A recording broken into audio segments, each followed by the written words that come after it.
The Budget Implementation Report released by the Controller of Budget covers the period between July 2015 and March this year. According to the report, the National Treasury received 1.23 trillion shillings in revenue in the period under review, representing a 5.4% growth from the 1.17 trillion shillings received in the same period during the last financial year. In the period, total expenditure by government ministries, departments and agencies, MDAs, totaled 1.97 trillion shillings, which is 55.4% of the annual estimates. According to the Controller of Budget, this is a decline compared to the 62.3% total expenditure recorded by the government agencies in the same period of the last financial year. In the first 9 months of the 2015-2016 financial year, 479.8 billion shillings was spent on recurrent programs by government agencies. Of this amount, 184.9 billion shillings was spent on personal emoluments, otherwise known as allowances.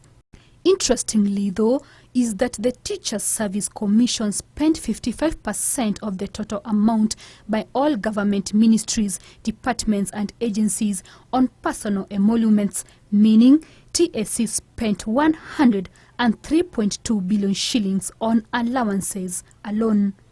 But the expenditure does not stop there.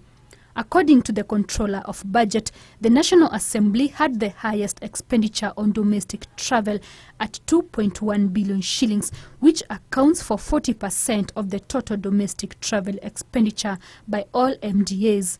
This does not, however, come as a surprise, seeing that members of parliament have been going round the country, some of them flashing helicopters, an expense that has obviously been covered by the taxpayer.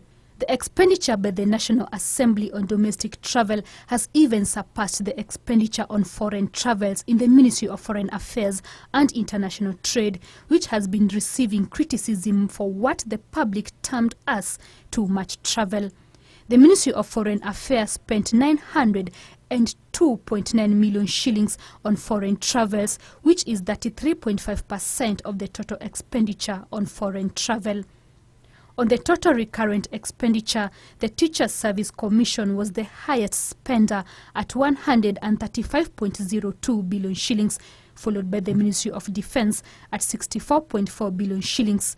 State Department of Interior spent 51.8 billion shillings, while the State Department of Education and the Ministry of Health spent 42.81 billion shillings and 17.8 billion shillings respectively in the period under review. The Controller of Budget notes that the budget implementation process in the period under review faced various challenges, which were mainly due to the delay in release of development funds by the National Treasury.